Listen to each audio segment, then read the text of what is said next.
এটারও মজা, এটা মজা, এটা কাজ করতে মানে এখানে আপনার কোনো নিউজ দেখতে হবে না, কিছু দেখতে হবে না, জাস্ট একটা ছবি।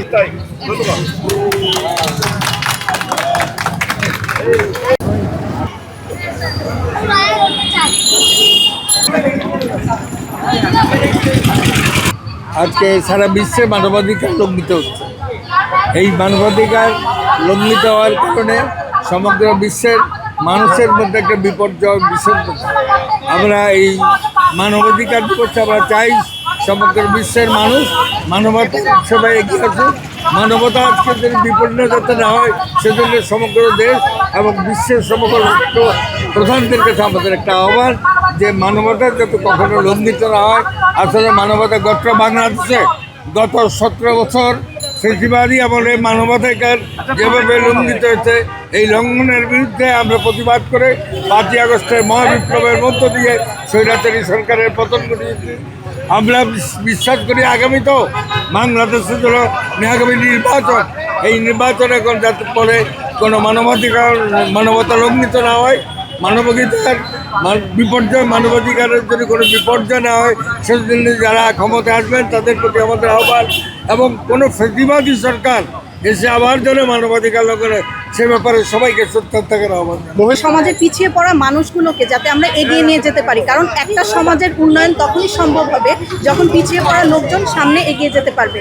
আমাদের শুধু দরিদ্র এই শিশুদেরকে নিয়ে না, আমরা দরিদ্র শিশুদের শিক্ষার মান, ওরা যাতে ভালোভাবে থাকতে পারে, বাসস্থান, তারপরে হলো কি ওদের চিকিৎসা সেবাও আমরা দিচ্ছি, তারপরে আমরা আইনি সহায়তাও তাদের প্রদান করছি।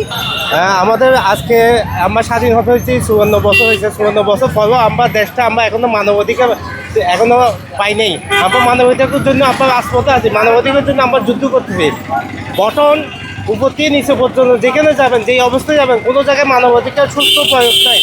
আমরা চাচ্ছি 54 বছর পরে যেহেতু মানবাধিকার নেই, আমরা মানবাধিকারের জন্য যুদ্ধ করে যাচ্ছি এবং আজীবন যুদ্ধ করে যাব। যতক্ষণ পর্যন্ত আমরা সফলতা না আসে ততক্ষণ পর্যন্ত আমরা যুদ্ধ করে যাব। আমাদের একটা দাবি, আমাদেরকে একটা কাজের সুযোগ সুবিধা করে দিতে হবে। আমরা সুস্থ হয়ে সুস্থ সমাজে বেঁচে থাকতে চাই, এটাই আমাদের মূল লক্ষ্য। আমাদের এই টিমটার লক্ষ্য হয়েছে, কেউ বুবা আছে, কেউ হাঁটতে পারে না, কেউ চোখে দেখতে পারে না, কেউ দৃষ্টিহীন। তো এদের জন্য আমরা চাই যে কিছু একটা করতে। আমরা সুস্থ সমাজে যারা বেঁচে আছি, আমরা তো সুস্থ আছি আল্লাহর নিয়ামত, কিন্তু ওরা তো ওই জিনিসটা পাচ্ছে না। তো আমরা যদি সবাই সহযোগিতা করি। আমি বড় হয়ে রিক্সা চালাতে চাই না, আমি বিমান চালাতে চাই। আমি বড় হয়ে পড়ালেখা করতে চাই। আমি বড় হয়ে মানুষের সেবা যত্ন করতে চাই। আমি বড় হয়ে পুলিশ হতে চাই। আমি বড় হয়ে লেখাপড়া করিতে চাই।